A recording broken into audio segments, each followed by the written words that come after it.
Magandang gabi sa ating lahat, mga kasama. Purihin ang Panginoon. At tayo ay muling magkakasama.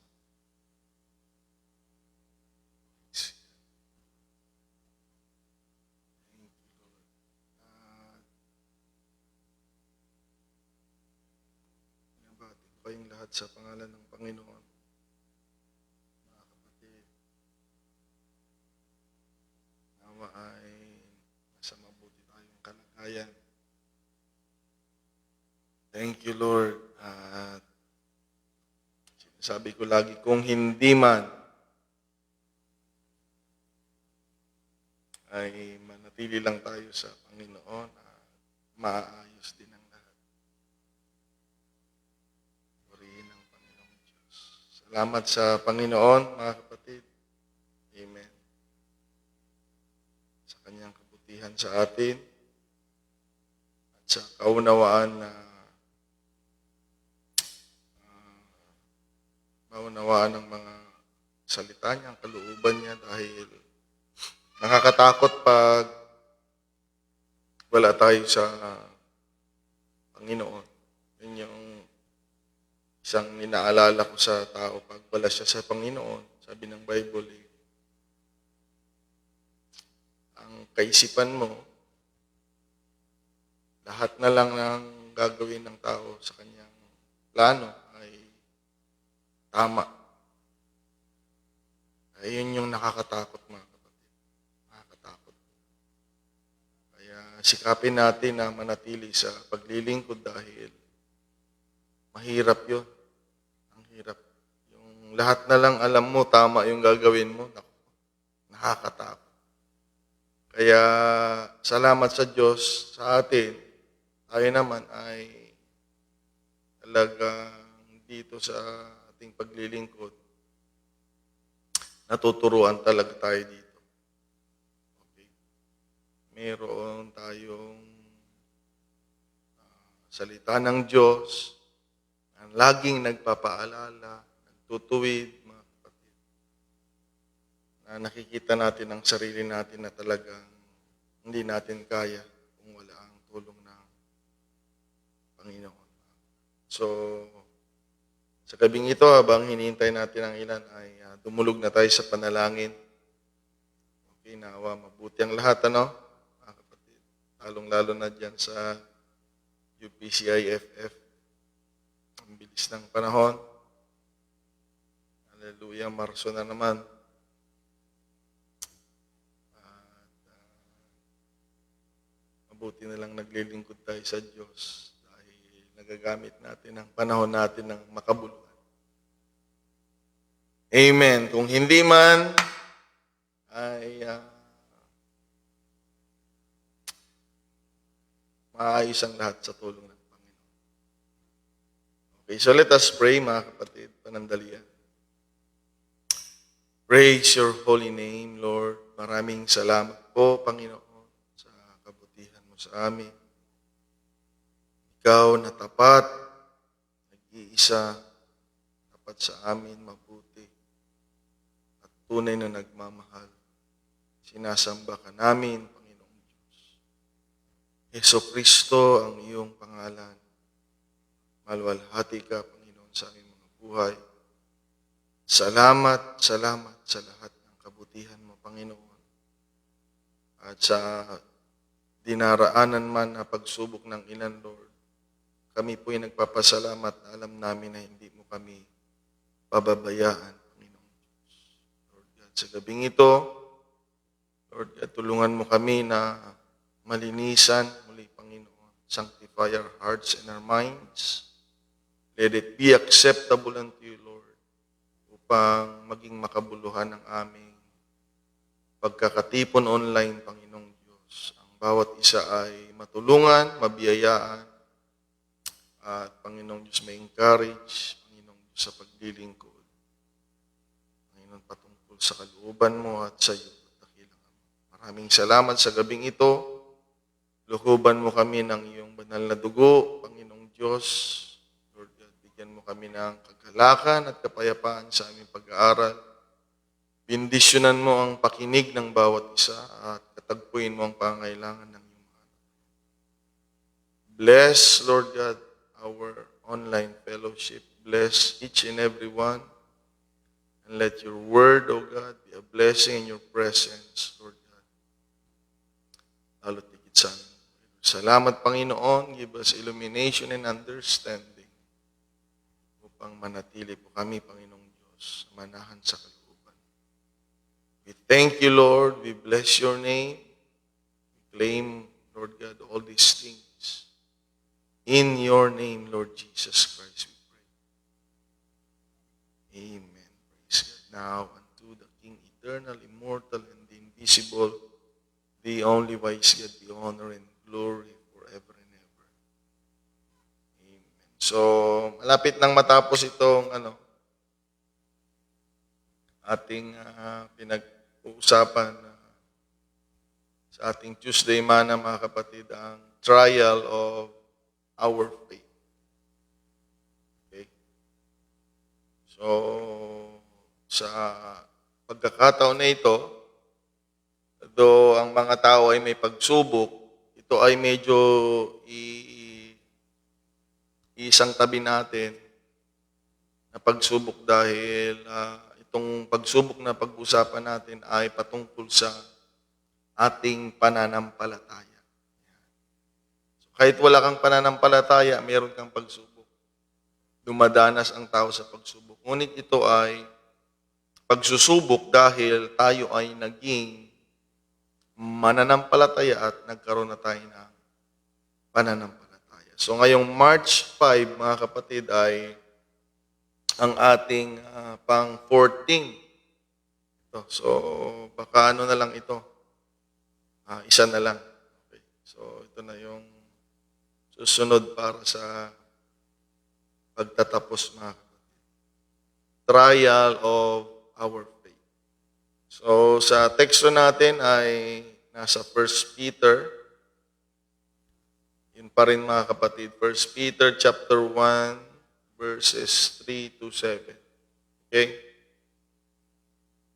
Blessed be the God and Father of our Lord Jesus Christ, which according to his abundant mercy hath begotten us again unto a lively hope by the resurrection of Jesus Christ from the dead, to an inheritance incorruptible, thank God, and undefiled, and that fades not away, reserved in heaven for you. Praise God. Salamat sa Diyos. Who are kept by the power of God through faith unto salvation, ready to be revealed in the last time, wherein ye greatly rejoice, though now for a season, if need be, ye are in heaviness through manifold temptations or manifold trials, that the trial of your faith, okay, there is a trial of our faith, okay, being much more precious than of gold that perisheth, though it be tried with fire, might be found unto praise and honor and glory at the appearing of Jesus Christ. So, ang kaisipan natin, pag lahat ng mga bagay na dumadaan sa apoy, ay nasisira yung appearance. Hindi lang appearance minsan, pag mahina yung material, natutupok. Hindi lang talagang sisira yung appearance. Kung bakal yan sana, mag-iiba yung itsura, so intact pa rin, no? Pero pag mga gawa sa kahoy, di ba, papel, plastic, hindi lang siya magbabago yung appearance, kundi talagang masisira pag dumaan sa apoy. Pero yung pananampalataya natin, sinabi dito ni Apostol Pedro, mga kapatid, na kahit na ito'y idaan sa apoy, ang layunin ng Diyos ay hindi para masira. Okay? Okay? Mawasak o madamage yung appearance. Kung hindi, lalong, mga kapatid, magbibigay ng kapurihan at kaluguran, kaluwalhatian sa ating Panginoong Diyos. Kaya kailangan talaga na ang pananampalataya natin ay dumaan, mga kapatid, sa mga pagsusubok. Purihin ang Panginoong Diyos. At sa lesson na ito, mga kapatid, lagi ko ang pinapaalala na ito ay makikita natin bilang mananampalataya sa ating paglilingkod na kung merong masamang nangyayari ay huwag mong iisipin na ayan, hindi na ako mahal ng Diyos, pinabayaan ako ng Panginoon. Okay. Meron nga mga kapatid noon na sabi ko kay Lord noon, dahil mabigat talaga sabi ko, bakit naalala mo ba lahat ng kasalanan ko noon? Isamantalang ang kasalanan natin, pag pinatawad na ng Diyos, talagang pinatawad na. Pero yun, napakadali kasing mag-isip ng negatibo kapag dumaraan tayo sa mga hindi natin gustong daan ng buhay natin, mga kapatid. Okay, kaya nawa ito ay talagang sadyang ang mananampalataya o ang taong may pananampalataya sa Diyos ay idaraan sa hindi komportableng pagkakataon. Ayan. Huwag mo sabihin, pinaparusahan ka na ng Panginoon. Mga kapatid, dahil yan yung gustong ilagay ng kaaway sa isip natin. Habang tayo ay may pagsubok, ay gustong ilagay ng kaaway, pinabayaan ka na ng Diyos. Yan, sinusumpa ka na, totoo ba talaga yung Diyos mo? Para tayo ay mag-question na rin sa Panginoon at madamage ang ating pananampalataya. Ngunit ito ay malinaw na tinatalakay natin ito, mga kapatid, kaya sana pag natapos natin ito, tuwing may pagsubok tayo, huwag nating isipin na winawasak na tayo ng Panginoon, pinabayaan na tayo ng Diyos. Huwag ganun, mga kapatid, dahil sadyang may pagsusubok. Maliban na lang kung niluluko-luko lang natin yung paglilingkod natin sa Diyos. Ibang usapan yon. Hindi mo kailangan ng testing. Kailangan mo ng correction. Ayan. Kaya minsan, pag hindi tayo makuha sa salita ng Diyos, masakit mang isipin, may kaparaanan ng Diyos para maituwid naman tayo. Okay? Kaya hindi naman lahat ng masamang nangyayari ay pagsubok mga kapatid. Kasi nababash ako dito Binabash ako na kahit sa kamalian mo ay pagsubok. Hindi ko naman sinasabing ganun. Pag may mali tayong ginagawa. Lalo na pagdating sa paglilingkod. Kaya nga pagdating sa paglilingkod talaga, kilala talaga ako dito ng mga kapatid. Napakasensitibo natin. Gawin natin yung best natin. Pagtungkol sa paglilingkod sa Panginoon, mga kapatid, gawin natin yung best natin. Okay, dahil yun na lang yung pinakamagandang magagawa natin sa buhay natin.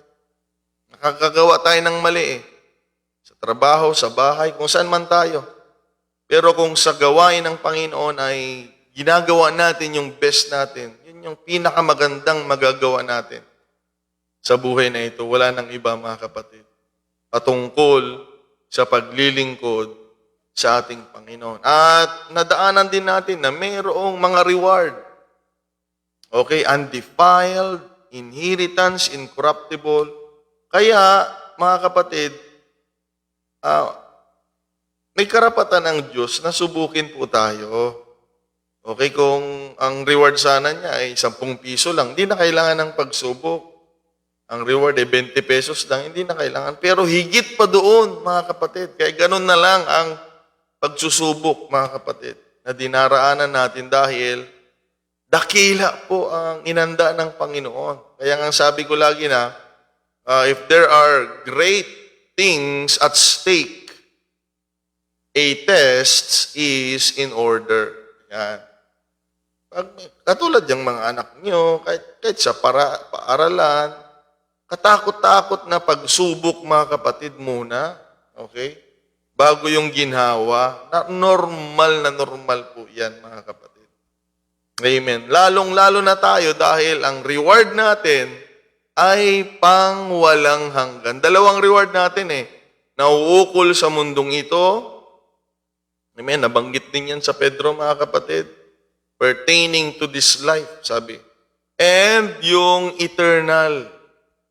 So, hindi lang kakatagpuin ng Diyos ang pangailangan natin sa mundong ito.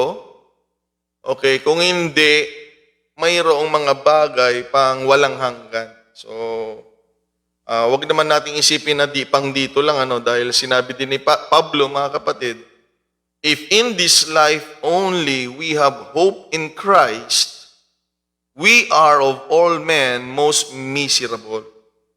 Kaya kung dito rin lang naman, ang pag-uusapan nating reward, ay sabi ng Biblia, sabi ni Pablo, tayo daw ay kawawa pag ganun. Dahil merong panghigit na reward, mga kapatid, na naghihintay sa atin. Kaya nga, kung ang reward lang natin ay nauukol sa mundong ito, paano na yung mga sakripisyo natin? No?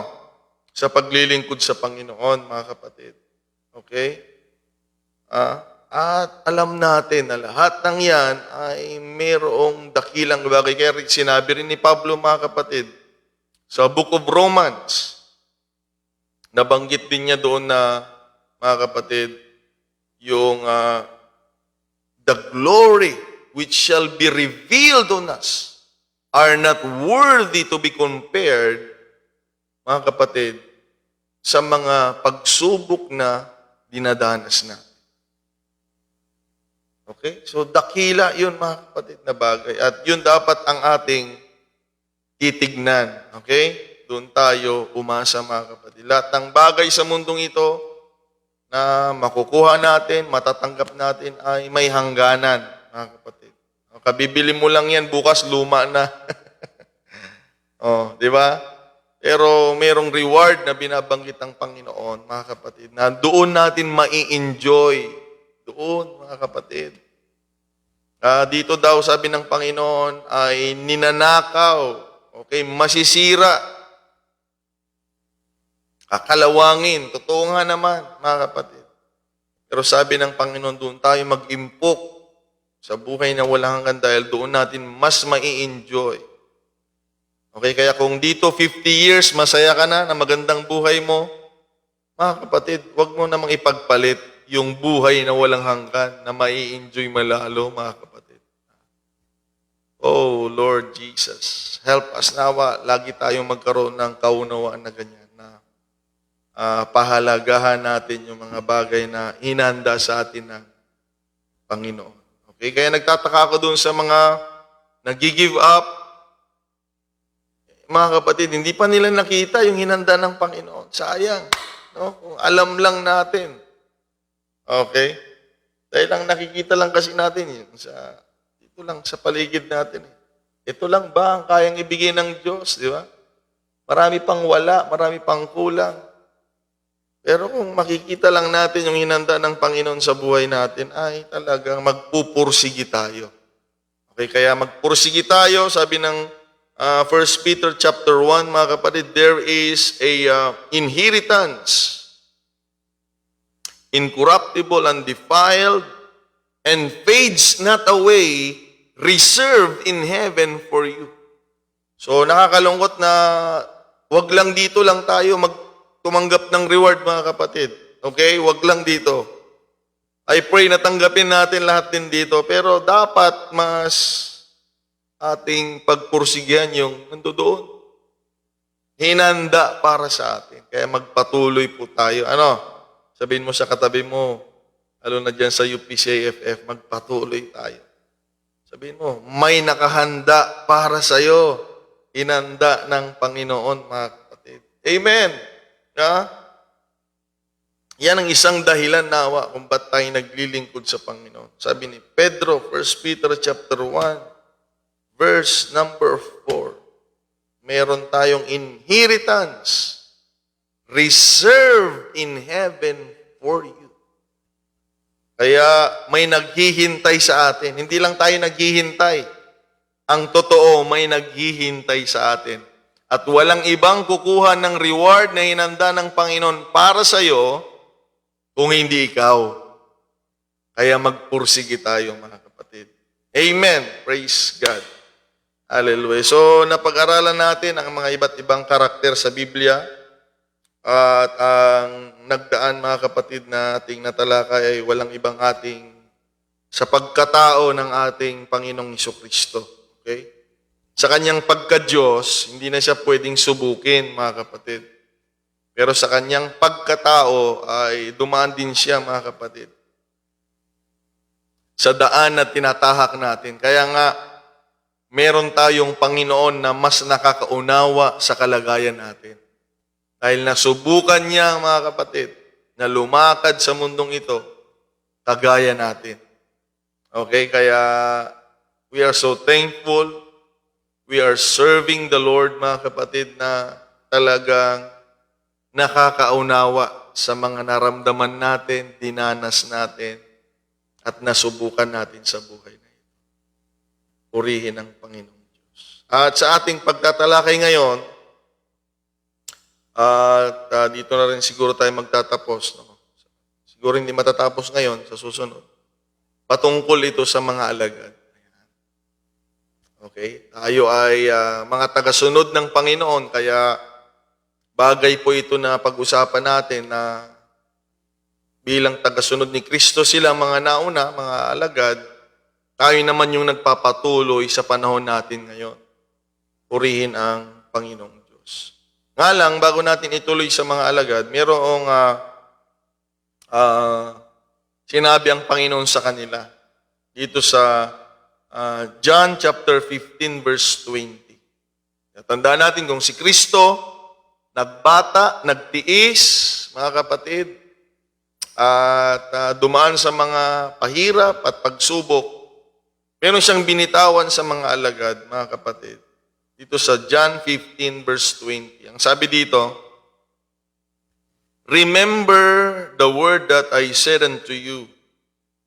Okay, the servant is not greater than his Lord. Ang mga alipin ay hindi nakakahigit sa kanilang mga Panginoon. Yan ay paalala ng ating Panginoon sa kanila. Okay? At sa atin din naman. Nasabi niya, if they have persecuted me, they will also persecute you.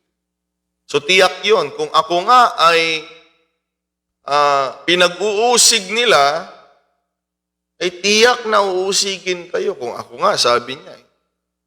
Okay? And if they have kept my sayings, they will keep yours also. Okay? So, ito ay paalala sa kanila at sa atin na kung ang Panginoon ay hindi excuse, okay? Hindi siya liban o hindi siya, mga kapatid, wala siyang immunity, eh di lalo kahit na tayo, mga kapatid. Lalong-lalo na tayo. Ay, ang pagsubok po ay laging nariyan. Okay? Ngunit ako, meron kasi akong ugali. Pag may pagsubok, alam ko na mayroong darating na pagpapala. Ayan. Kaya, ang mahirap may pagsubok ka na nga. Malungkot ka pa, di encourage mo yung sarili mo. Asarin mo yung demonyo, mga kapatid.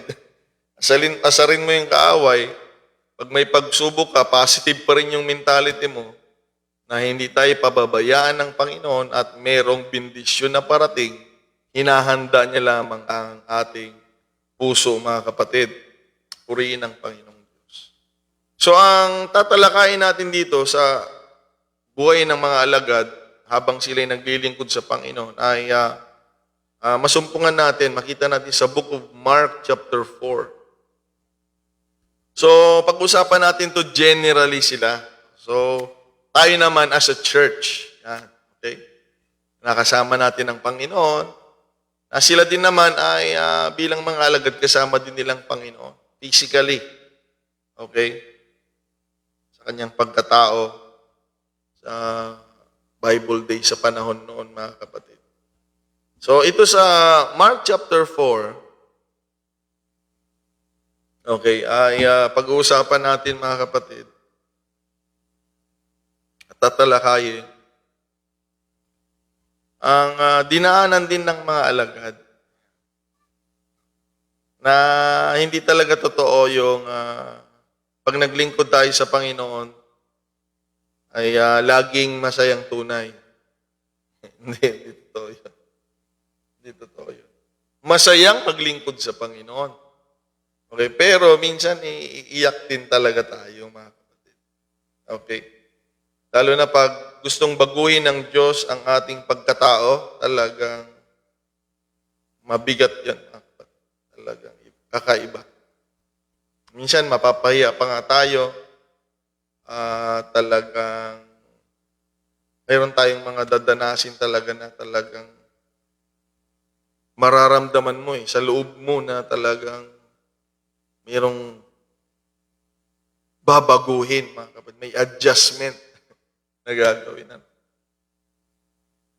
Okay. At ginagawa naman yan di ba? Sa mga sasakyan, di ba? Di ba? May mga maintenance na tinatawag Hindi lang sa sasakyan, sa mga iba't ibang mga bagay. Sa sobrang tagal ng ginagamit, minsan ay hindi na ganun yung performance. Minsan, di ba, pag inaayos, mas lalo pang gumaganda Iba yung takbo ng bagong sasakyan sa yung sasakyan na medyo nagamit na ng konti. Nako, malayo yun, mga kapatid.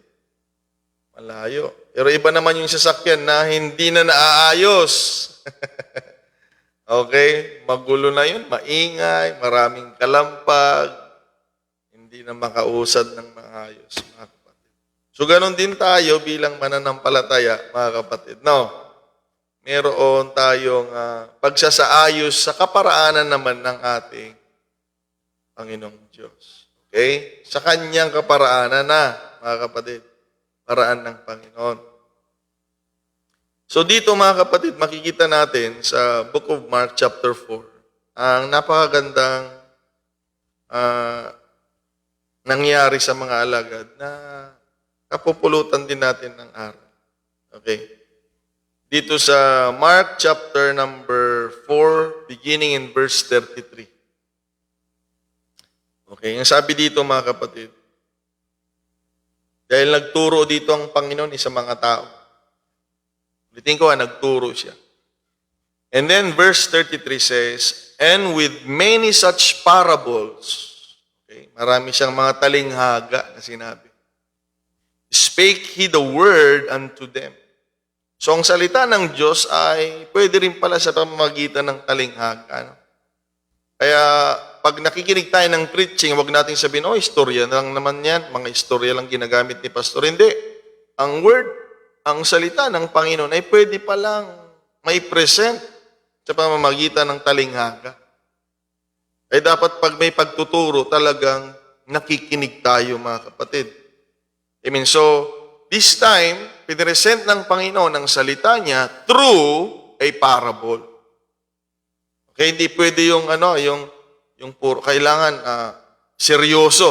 Huwag mong gawin ito. Ganito ang gawin mo. Yun yung mga seryosong direct na salita ng Panginoon sa atin. Mga kapatid, pwede pala ang salita ng Panginoon ay in a form of parable. Kaya nga sa preaching natin, napakaganda, ngayon, lalo na ngayon, may mga ginagamit ng illustrations, okay, mga bagay, gumagamit din ng Panginoon, mga halaman, mga pangyayari, para may present ang salita ng Panginoon at maunawaan natin. Okay? So ulitin ko, wag nating sabihin, si Pastor, bakit lagi may mga istorya? Ba't ganyan laging preaching ni Pastor? Laging may ganito. Word of God, tapos gumagamit pa ng dictionary para mai-present, mga kapatid, at katanggap-tanggap at maunawaan ang mga salita ng Panginoon. Kami ba'y pag nangaral ng Hebreo, pag nangaral ba kami ng Griego, ay talaga bang papalakpakan nyo yun at a-appreciate ninyo ng salita ng Panginoon? O baka lalong uwi kayo na walang naintindihan. Okay? So sa abot ng aming mga kaya ay gumagamit kami ng mga, we present the Word of God, may mga resources na ginagamit, mga kapatid, para mas lalo pong maintindihan. Kaya, huwag yung sabihin, istorya, ayaw ko makinig. Mamaya na lang ako makinig. Pag nagbasa na naman si pastor ng bersikulo, ay hindi mo maiintindihan yung mensahe ng buo. Kaya nga ang Panginoon, ayan, dito, ang Word of God ay piniresenta niya sa pamamagitan ng talinghaga. Okay, kaya huwag mo sabihin, no, talinghaga lang naman yan. Gusto ko Word of God, Panginoon. Yun na nga Word of God na nga yun Okay? Salita niya na nga yun, mga kapatid. So, ganun dapat tayo sa church, ganun dapat talaga tayo makinig, mga kapatid. Okay? Para makuha natin yung pinaka subject, okay? At gustong iparating ng Diyos sa buhay natin, mga kapatid. Okay? Ako seryoso ako mangangaral, pero, di ba, gumagamit pa rin tayo ng ng mga bagay-bagay na para mas mai-present ang salita ng Panginoon, mga kapatid. Okay, so this time, ulitin ko Jesus Christ, mga kapatid, iniresent niya ang salita ng Panginoon sa pamamagitan ng talinghaga or parable. So, as they were able to hear it, but without a parable, spake he not unto them. Okay, so that time, puro talinghaga ang binitawan ng Panginoon. Kaya nga, nakakalungkot pag sa panahon natin, puro talinghaga naman. Walang paliwanag. Okay? Mahirap yun, mga kapatid. Uwi tayong mayroong malaking question.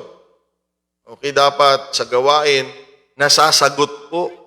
Okay? Dahil ang Panginoon ay nakikipag-ugnay. Alam natin yan, aminin natin yan. Kinakausap tayo ng Panginoon, mga kapatid, sa gawain. Okay, kaya nga sa church, araw-araw kong prayer dyan, mga kapatid. Lahat ng motibo ay maikorek sa loob ng church.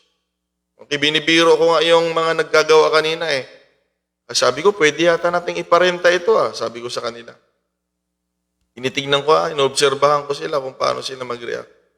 Pero ayaw ko dahil nga nire-respeto natin ang church, mga kapatid. Ayaw ko baka kung ano-anong gawin nila, Diyan, ang prayer ko diyan ay ang lahat ng motibo ay maikorek. So lahat ng papasok diyan, bisita man, ako man, ikaw man, sino man, ang papasok sa church, I always pray that the light of the Lord will shine. At ang mga motibo, mga kapatid, ay makorek. Kaya nga, uuwi na mayroong nangyari ang mga tao. Okay? Of course, hindi lahat gusto natin dahil pag gusto tayong baguhin ng Panginoon, sabi ko nga, hindi talaga komportable, mga kapatid. So that time, mga kapatid, nakakalungkot man sabihin na piniresenta ng Panginoon ang salita niya sa pamamagitan ng talinghaga. Okay? Sa mga tao. Pero tingnan niyo, mga kapatid, okay? And when they were alone, nung sila-sila na lang, ayan, alam talaga ng Panginoon yung mga interesado Nung sila-sila na lang, siya at ang mga alagad, ayan, He expounded all things to His disciples. Nung tinuro niya, mga kapatid, ang salita ng Panginoon sa lahat, ito ay sa pamamagitan ng talinghaga. So, ibig sabihin, kailangan ng paliwanag. Pero nung sila-sila na lang, ay pinaliwanag niya ito. He expounded. Pinaliwanag niya, mga kapatid. Talagang dinugtong-dugtungan pa niya yon para maiparating sa kanila ang ibig sabihin ng kanyang pagtuturo, mga kapatid. Okay? So, napakahalaga nun. Pero, yan na nga yung sinasabi ng Biblia, mga kapatid, at sinasabi ng Panginoon na ang perlas ay hindi para sa mga baboy. Dahil mahalaga ang salita ng Diyos, mga kapatid. Hindi natin ito biro-biruin. Okay? Na tinuro niya sa lahat ng tao sa pamamagitan ng talinghaga. Pero nung sila-sila na lang, kasama niya yung mga interesado, mga kapatid, talagang pinaliwanag. Okay? Okay? Kaya sa church, kapag wala tayong nakukuhang mensahe ng Panginoon, this is the answer, mga kapatid. Dahil alam ng Panginoon na hindi talaga tayo interesadong malaman ang ibig sabihin. Pero, pag pupunta tayo sa church na gusto talaga natin, nakausapin tayo ng Panginoon, mga kapatid, I tell you, may mensahe ang Diyos sa iyo. Kapag ang puso mo, bago ka papasok sa simbahan, ay handang tumanggap ng salita ng Diyos, laging mayroong salita ng Panginoon sa buhay ng tao, mga kapatid. Kaya sa ibang tao, hindi na ipaliwanag ng Panginoon, hindi niya talaga pinaliwanag. Pero sa mga alagad, pinaliwanag niya, naturuan talaga sila, mga kapatid. Okay?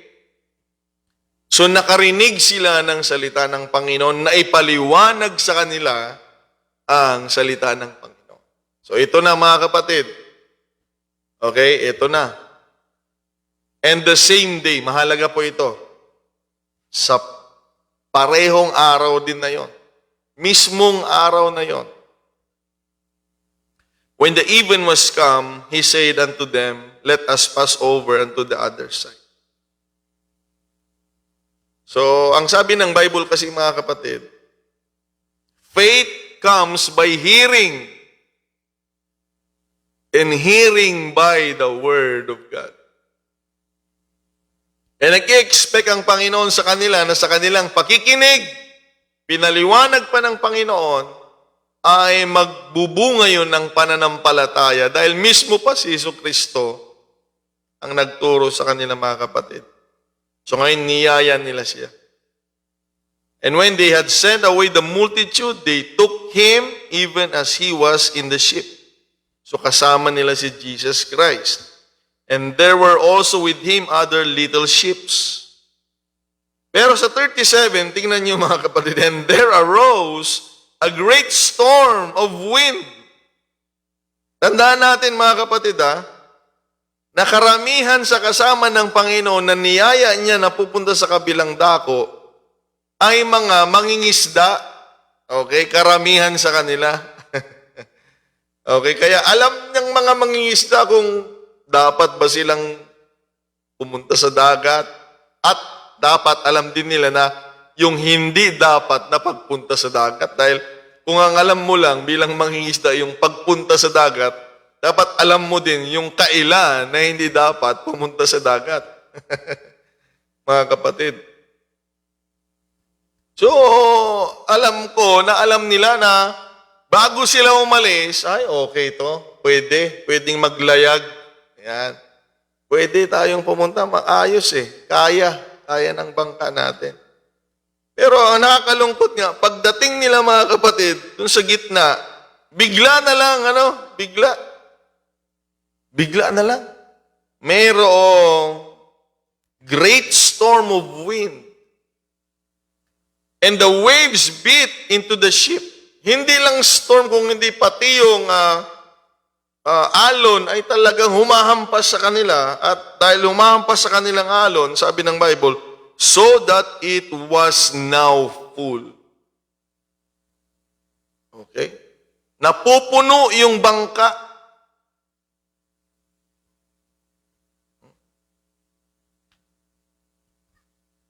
Talaga, mga kapatid, nakakatakot ito. Pagbabasahin natin, parang lang parang wala lang, Pero isipin mo yung pangyayari. Wala ka na sa lupa, pwede kang tumakbo pag sa lupa sana, pwede ka na. Pero doon na kayo sa dagat tapos yung pag tumalon ka sa tubig, yung tubig may mga alon Okay? Grabe ito, mga kapatid. In verse 38 says, and he was in the hinder part of the ship.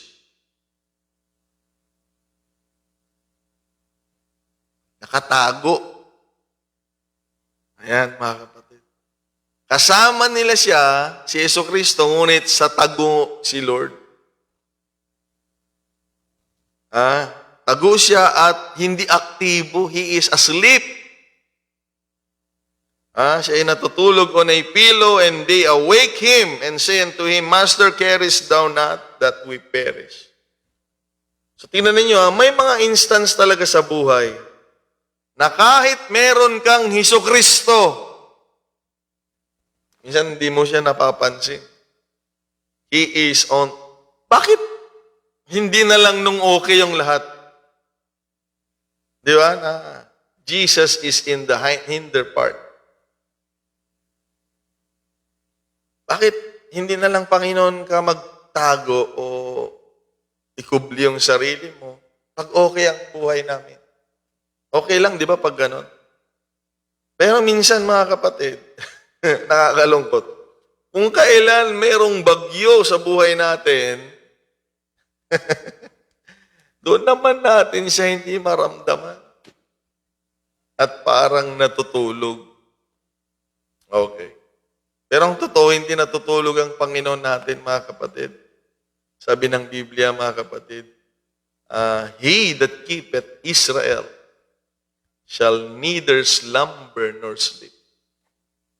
Siya na nag-iingat sa kanyang bayan na hindi man lang inaantok at hindi natutulog. Okay? Kaya mga kapatid, nagkaroon sila ng takot at pag-alala. Na baka nga mali yung pagyaya sa kanila ng Panginoon. Wrong timing. Na yan minsan ay isang katanungan sa mga mananampalataya na talaga bang gusto kaming makarating ng Panginoon sa kabilang dako? Pero bakit nung sumama kami, bakit ganitong nangyayari sa buhay namin? Ayan, mga kapatid. Nandyan pa ba kayo, mga kapatid? Ha? Na Panginoon, simula nung sumama kami sa iyo, sabi mo ganito, sumunod kami sa kalooban mo. At ngayong sumunod kami sa kalooban mo, bakit hindi mo ba alam na mayroong bagyo na sasalubong sa aming mga buhay? Ayan, mga kapatid. Kaya nag-aalala sila dahil sa bagyo, dahil sa alon, dahil sa tubig na maaring ikapahamak nila. Amen. Na ang sabi nila sa Panginoon, ginising nila siya, di ka ba nag-aalala sa amin? Mapapahamak tayong lahat dito. Laging nag-aalala ang Panginoon. Sabi nga ng isang mga ngaral, kung sana nakita nilang natutulog si Lord, dapat nakitulog din lang sila. Dahil hindi yun ang kamatayan ng Panginoon. No? Hindi mamamatay si Lord sa lunod. Hindi tayo maliligtas, mga kapatid, pag nalunod. Pag nalunod ang Panginoon, hindi tayo maliligtas. Okay? Kung sadyang wala silang alam sa propesiya at sa mga salita ng Panginoon. Kaya kapag wala ka talagang alam sa mga salita ng Panginoon, prophetically, mangyayari sa Panginoon, wala kang alam sa Word of God, wala kang understanding. And then, mga kapatid, ayan, dahil wala ka, without knowledge of these words, mga kapatid, ng Panginoon, talaga yung fear ay magti-take over.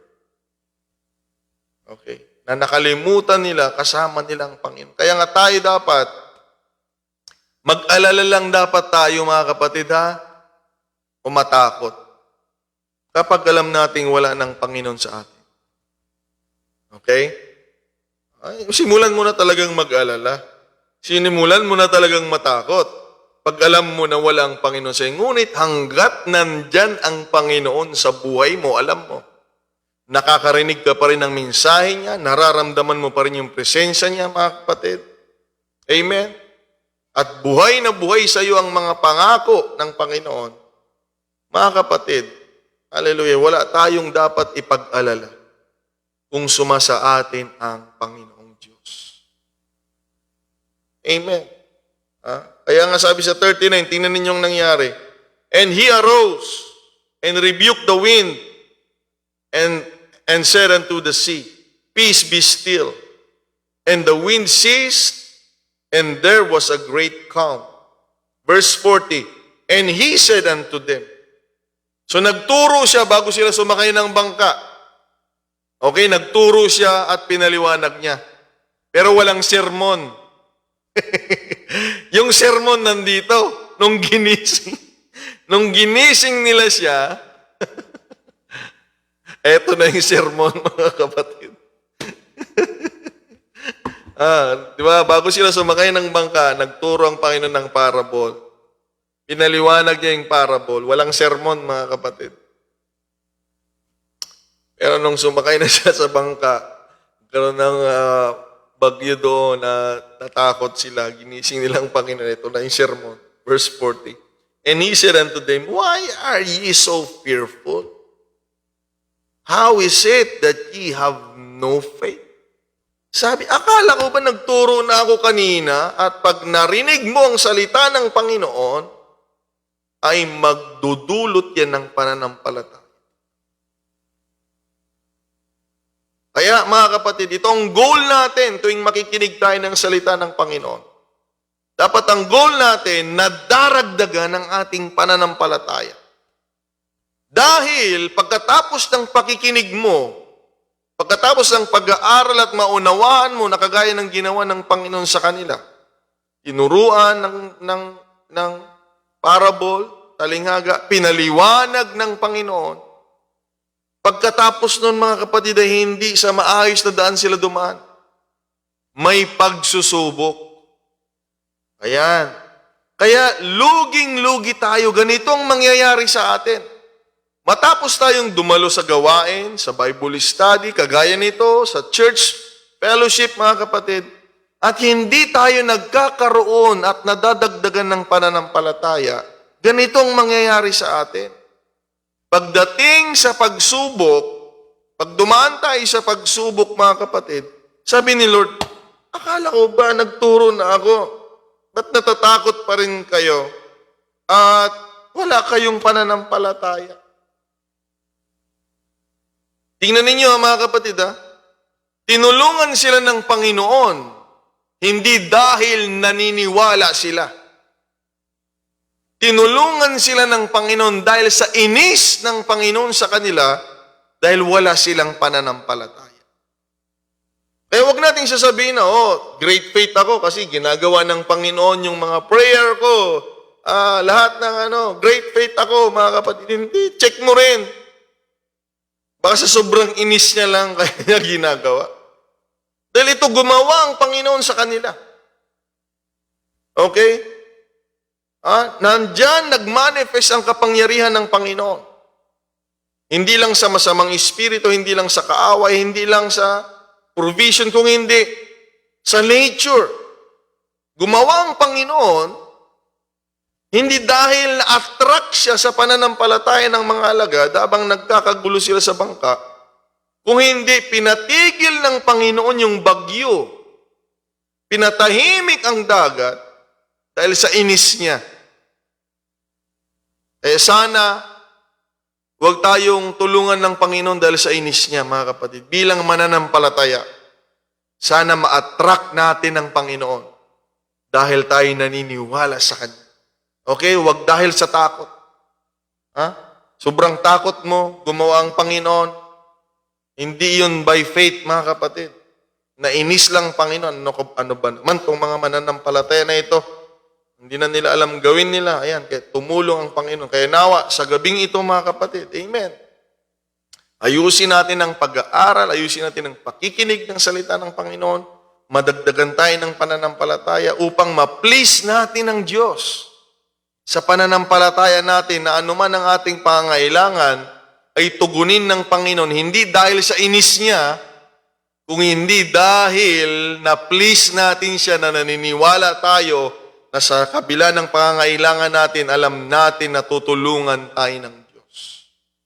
Anuman ang pinagdaraanan natin, huwag ka dapat matakot. Dapat we are moved by faith na gagawa ang Diyos, mga kapatid, sa buhay natin. Ano man yan, mga kapatid, kaguluhan, karamdaman, kakulangan, pangangailangan, wag dapat tayong matrouble dahil pwede palang sagutin ng Diyos, tulungan tayo ng Diyos, dahil sa sobrang takot natin at pag-aalala. Pero ang maganda bilang mananampalataya na maluwalhati ang Diyos, meron tayong magandang testimony ay gumagawa ang Diyos dahil naniniwala tayo na kapag kasama natin ang Panginoon na hindi tayo pababayaan ng Panginoong Diyos. Sana ganyan tayo mga kapatid. Ano man ang problema natin, nandyan ang Panginoon. Hindi ako pababayaan. Hindi ko man, he may be in the hinder part. He may be asleep. Hindi man siya aktibo. Alam ko, nandyan ang Panginoon at hindi ako pabayaan ng Panginoon, mga kapatid. And they feared exceedingly. Nadagdagan yung takot nila, mga kapatid. And said one to another, what manner of man is this that even the wind and the sea obey him? Okay? Kaya, mga kapatid, nasaksihan nila ang kapangyarihan ng Panginoon. Hindi dahil na-please nila ang Panginoon. Kung hindi, mga kapatid, they are driven by fear. So gagawa ang Diyos. Pag takot na takot ka, gagawa dyan ang Diyos. Pero hindi mo pwedeng gawing testimony na by faith. Hindi. By fear. By fear ito, mga kapatid. At galit ang Panginoon. Hindi siya masaya. Nainis siya, sabi niya. Takot ang nagtutulak sa inyo. Samantalang turo ako ng turo sa inyo, paliwanag ako ng paliwanag sa inyo. At wala kayong pananampalataya. Okay? Kaya mga kapatid, sa gabing ito, natututo tayo sa kanila. Amen. Kailangan na dadagdagan ng pananampalataya natin sa pakikinig ng salita ng Panginoon. At sinasabi natin, nariyan ang Panginoon, tutulungan tayo ng Diyos, anumang bagyo, anumang alon, anumang paghampas ng tubig sa buhay natin, kapag kasama natin ang Panginoon. Ayan, siguro ang ganda ng gising ng Panginoon, no? Nagising siya na, dahil sa pananampalataya. But they wake him up by their fear. At kinu-question pa nilang Panginoon, wala ka bang pakialam sa amin? Mamamatay tayo, Panginoon. We will perish. Pero ang sarap siguro pag nariyan ang Panginoon sa'yo, sabi mo, nakita ko yung pananampalataya mo. Okay? Nakita ko. Okay. Hindi yung ginising natin siya. Ganyan kasi tayo eh. Kapag hindi natin alam yung nangyayari, parang sinasabi, Panginoon, alam mo ba yung nangyayari? Ginugulo natin ng Panginoon. Alam mo ba yung nangyayari sa amin, Panginoon? Ngayon, gagawa ang Diyos, hindi dahil sa pananampalataya, kung hindi sa takot natin. Mga Kristiyano, mga mananampalataya, ngawa gumagawa ang Diyos sa buhay natin dahil sa ating pananampalataya sa Kanya, mga kapatid. Purihin ang Panginoon. Kaya nga, sa pamamagitan ng mga pagsubok nitong mga alagad, ay nagkakaroon ng magandang testimony o istorya na may babahagi. Okay?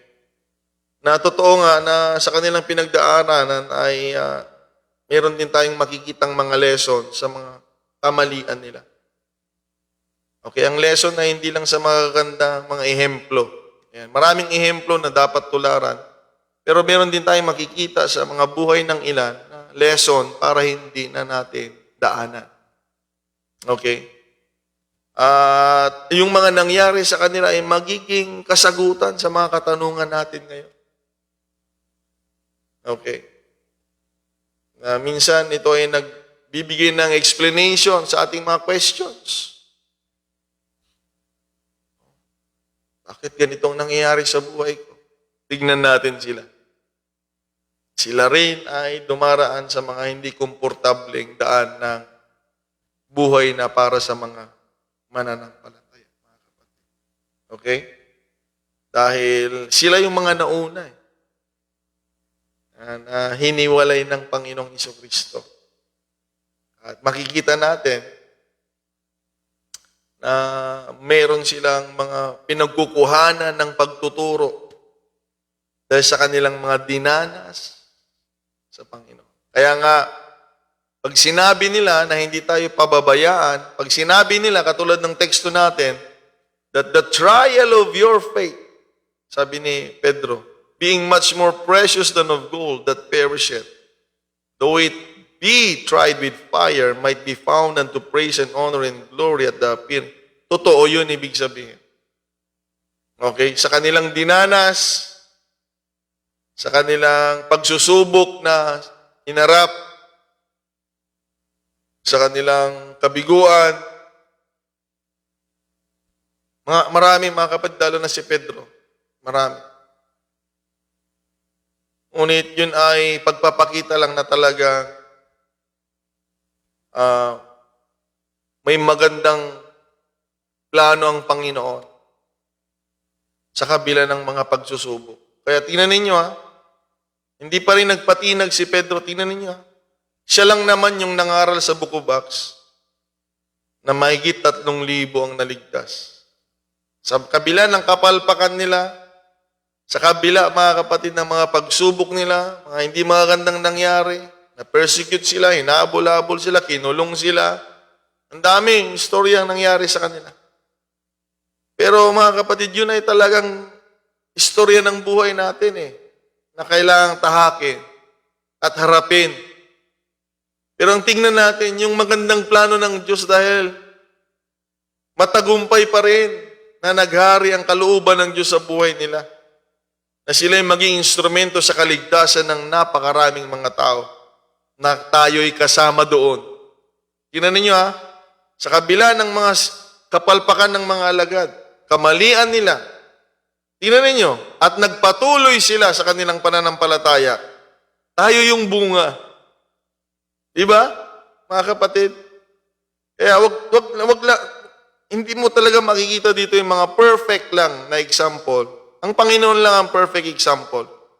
Pero kung titignan natin ang buhay ng mga alagad, tingnan ninyo, sa kabila ng mga kapalpakan nila, nagpatuloy sila sa pananampalataya nila at nangyari ang magandang kalooban ng Diyos.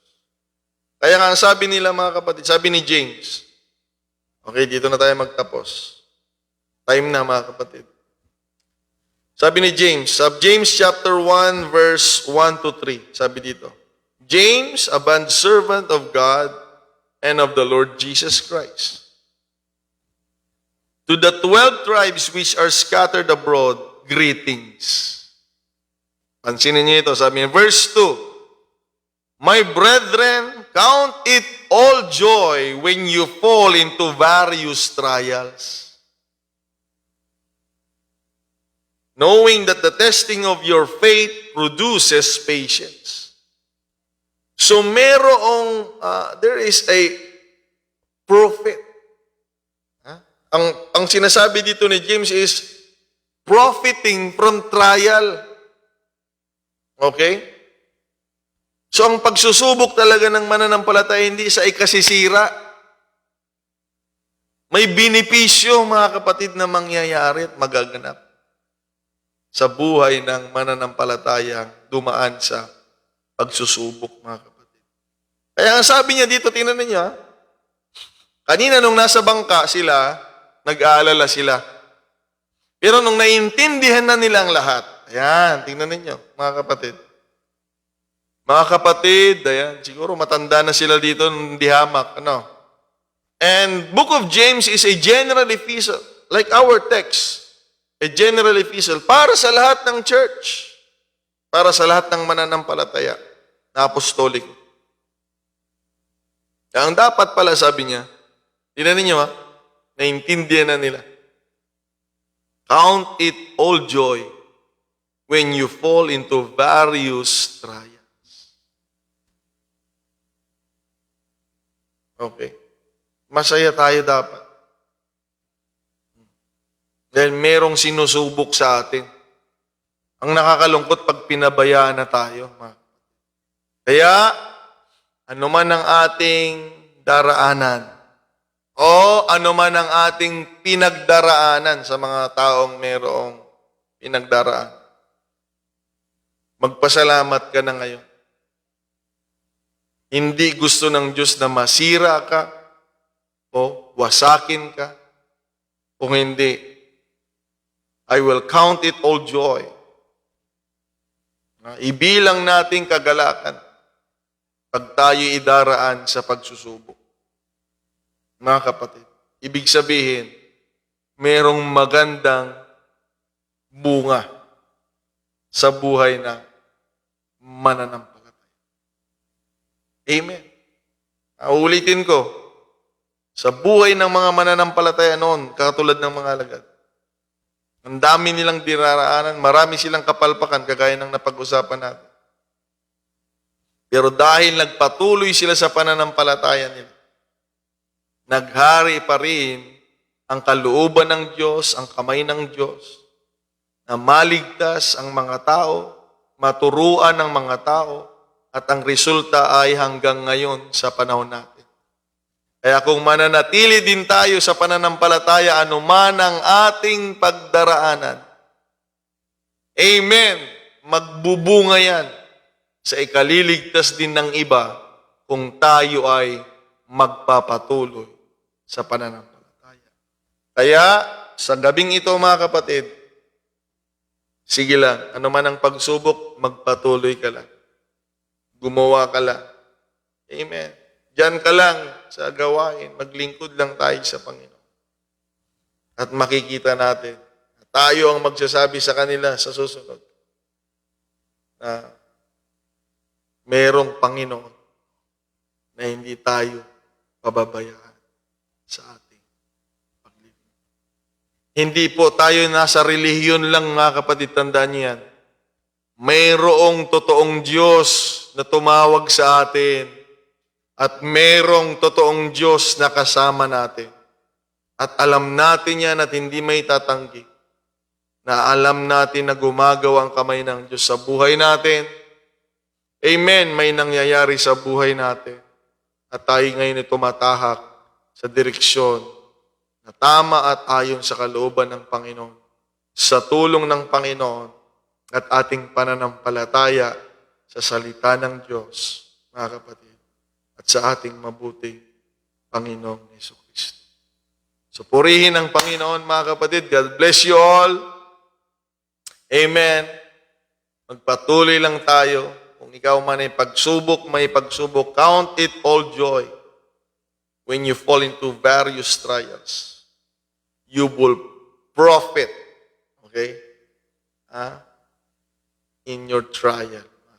Maybe not now, pero mga kapatid, amen, ang Diyos ay nariyan para sa atin.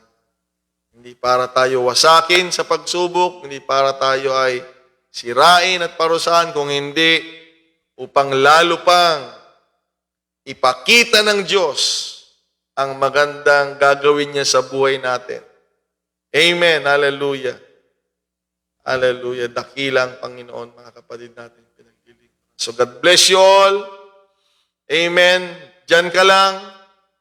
May kagalingan sa Panginoon. May kasagutan sa mga pangailangan. Hallelujah. May kaayusan sa anumang problema, mga kapatid. Hallelujah. Basta manampalataya lang tayo at manahan sa Panginoon. Hindi tayo pabayaan ng Panginoon. Hallelujah. Ayon sa kanyang pangako. Praise God. Glory to God. Praise the Lord. God bless us all. Mag-pray tayo panandalian. We thank you, Lord. We bless your name, Jesus. Tunay nga, Panginoon, na dakila ka, O Diyos. Mula pa sa panahon ng mga alagad hanggang ngayon, Lord. You are the same yesterday, today, and forever, Lord. Kaya, Lord God, umaasa kami na kung paano mo, Lord God, sinamahan at tinulungan ng mga alagad, Lord, umaasa kami na ikaw pa rin na Panginoon namin pinaglilingkuran ay lagi nawang nariyan, Lord Jesus Christ. Sa buhay ng iyong mga anak. Sa church, Panginoon, at Lord God, sa aming pagkakatipon. Encourage us, Lord God. Encourage us, Lord Almighty. Na, Panginoon, anuman ang aming tinatahak. Padama mo lagi na, O Diyos, na ikaw po'y nariyan sa aming mga buhay, Panginoon. Dalangin ko, Panginoong Diyos, ang katugunan mo, Lord God. We believe, Lord God, in you, Jesus Christ. Anumang bagyo, anumang alon na aming tatahakin. As we sail, Lord God, on this Christian journey, Lord, naniniwala kami, Panginoon. You may be in the hinder part, but we believe, Lord Jesus Christ. As long as you are with us, Lord God, maaayos po ang kalagayan ng bawat isa sa amin. Tulungan mo ang iyong mga anak, Lord. Encourage us, Lord, I pray. Hallelujah, na kami pong lahat, Panginoong Diyos, ay magtagumpay, Lord God, sa paglilingkod. Maghari ang kalooban mo, Panginoon. Lord God, hindi mo kalooban na kami po'y mawasak at masira. Kalooban mo ang aming kagalingan, kaligtasan, Lord God, hallelujah, kaginawaan, kapayapaan, Panginoon Diyos. Kay Lord God, I pray, Lord God, that you bless and edify your church for the glory and praise of your name, Lord God. Magpakilala kang patuloy sa amin, Lord God. On a special way, Lord God, umaasa kami na marami kang sorpresang gagawin, na magagandang bagay sa buhay na ito, na sa kagandahan na gagawin mo, Panginoon, Lord God, makakalimutan namin lahat ng mga pighati, makakalimutan namin lahat, Lord God, ng mga masasakit na dinanas namin. Lord Jesus, hallelujah, we thank you, we bless your name. Bless your people, bless your church. Lord God, sumaamin nawa ang kapayapaan nagmumula sa iyo. Lord God, ang bendisyon, Lord God, hallelujah, na nagmumula sa iyo. Lalo tigit, Panginoon, ang salita mo may ukit sa aming mga buhay, ang presensya mo na manatili, Panginoon, sa bawat isa sa amin, Lord. Maraming salamat po, Panginoon. Ingatan mo po ang bawat isa at dalangin ko po ang pagtugon mo sa pangailangan ng iyong mga anak. Bless your people, Lord, I pray. And be glorified, Lord Jesus. We claim all these things, Lord God, for your glory, for your praise, Lord, in the name of the Lord Jesus Christ. Blessed be the name of the Lord. Blessed. Glory to God. God bless you, mga kapatid. Pagpalain tayo ng Panginoon. Magpatuloy tayo. Magkita-kita pa tayo sa gawain, mga kapatid. Hallelujah. Na sasamba sa Panginoon. Praise God. Glory to God, mga kapatid. Purihin ang Panginoong Diyos.